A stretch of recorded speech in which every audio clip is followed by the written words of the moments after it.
Writing this speech last night, I was transported back to my high school experience due to how much time I managed to waste on the internet instead of actually doing any writing. If I can be a dim beacon of hope for you guys, perhaps it's as a prolific procrastinator who persevered to become a mostly functional adult. Today is a career symposium, so I'm going to talk to you about career, but I believe in looking at a career as one piece of a life you want to build for yourself. I read a great, relevant quote on Twitter a week or two ago, and because I didn't make a note of it, and in the honored spirit of that platform, I will paraphrase that quote sloppily without attribution. It went something like this: your calling is the thing you end up doing while procrastinating from the thing you should be doing. Now, this concept demands some caveats.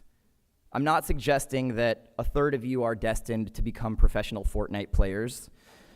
There's also inherent privilege in the idea of chasing a calling. But if you find your mind wandering in a particular direction over and over again, I think that that's a direction worth exploring.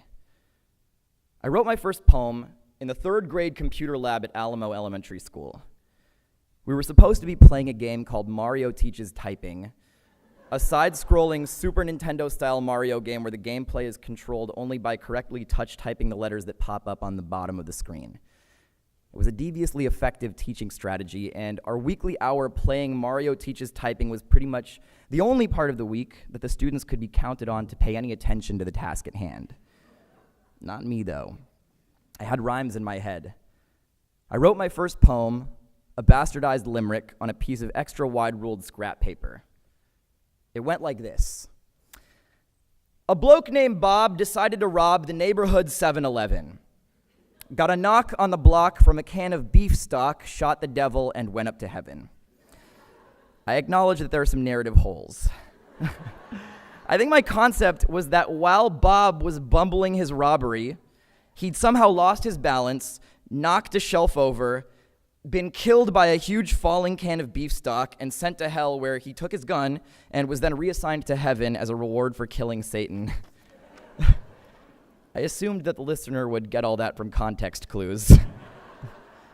Flaws notwithstanding, I loved making things rhyme, and I just never stopped doing it. I was lucky to have that kind of aha career moment early on. Some of you will, some of you won't, and that's fine. Plenty of people have amazing careers that blossom late in life. Some people walk a bunch of different fulfilling paths. There's no one blueprint.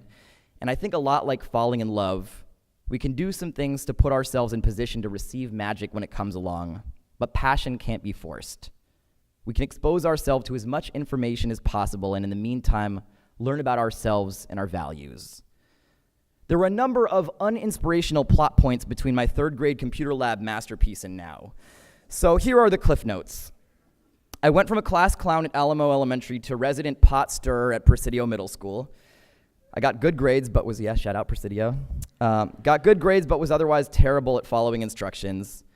I fell in love with hip-hop the day before 8th grade spring break after I'd already been accepted to UHS.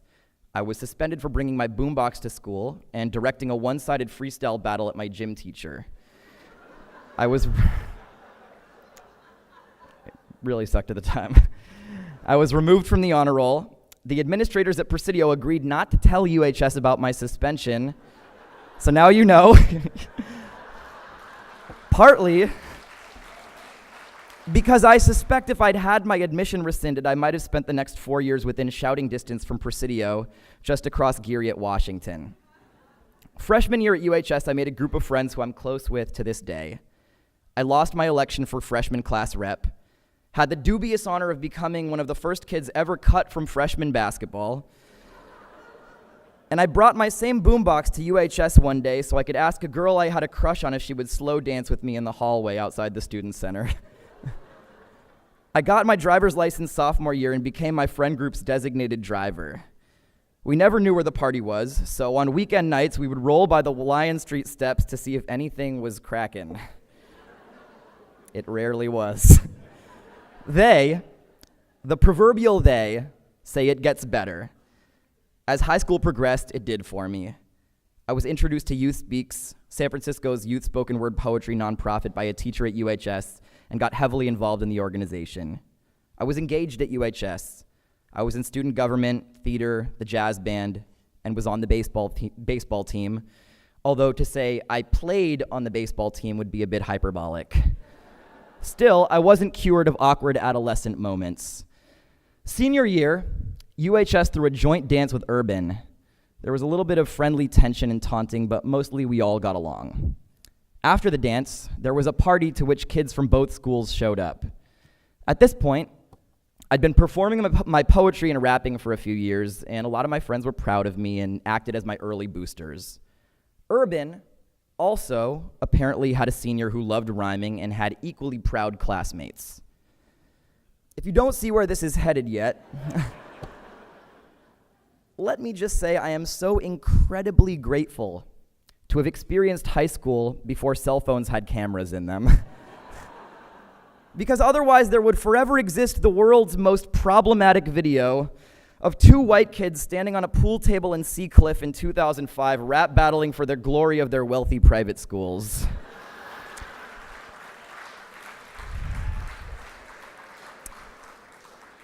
Career over before it started. Some of the social justice conversations that are now mainstream around identity, cultural appropriation, and privilege were brought into the mainstream by campus activist groups who were willing to say things people didn't want to hear before they had any social media backup. I'm a white private school kid who makes a living off a black art form. I have blind spots. I've made mistakes. What I've always tried to do from the beginning is to be faithful and honest to my voice, literally and figuratively, and my perspective on the world. And like I encouraged you earlier to listen to the voice that tells you what field to explore, the same goes for subject matter.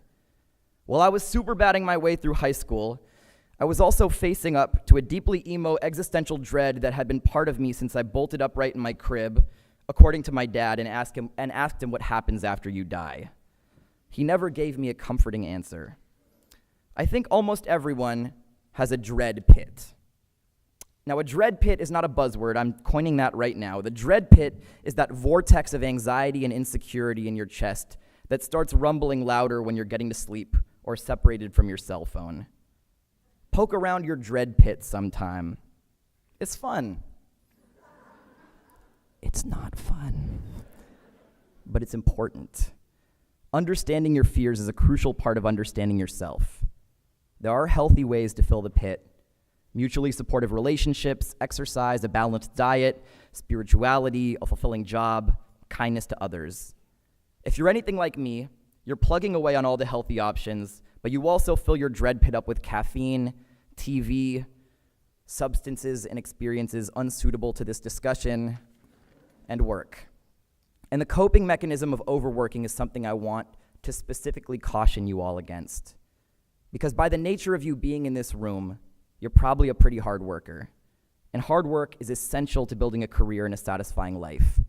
But workaholism can also be extremely destructive, especially if you dive into work headfirst before you're doing the difficult task of investigating your fears.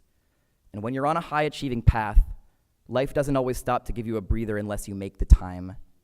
Your mental health is at least a quality of life matter, and at most a life and death matter.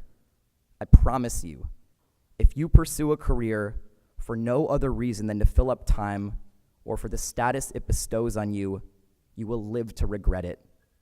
And unfortunately, there is no way to a happy life that doesn't pass through pain at some point. It's an essential way station on the journey to growing up. You just gotta go through it. But one of the few things that helped me through my depression was understanding that my suffering wasn't unique, but rather a part of the shared human experience. And ultimately, I am so grateful it worked out this way, that this is what my career has become, a way for me to connect with other people about their fears and hopes, an energy exchange, a twin therapy couch. I just happened to be doing it in rhyme because it's a tool I've loved since I was little, that I was able to get good at because I truly treasured it and gravitated towards it naturally. But at its core, what defines my career in life isn't the form of media, but the value that that media allows me to engage with on a daily basis. I don't envy you guys the difficulty that I imagine comes along with high school in the social media age. But Dickens wrote A Tale of Two Cities about 1775 France, and it was intended to ring true for 1859 London. It was the best of times, it was the worst of times. It's never not been true. because the new challenges that face each new generation are driven by the same forces that create new opportunities. The career I have didn't exist when my parents were in high school. It barely existed when I was in high school. And I encourage you all to dream new pathways into existence. Be bold, fail, poke around the dread pit, don't fall in, work hard but not too hard, make friends with nice people, be open to receiving love when it comes your way, call your parents from college, and have fun. Thank you.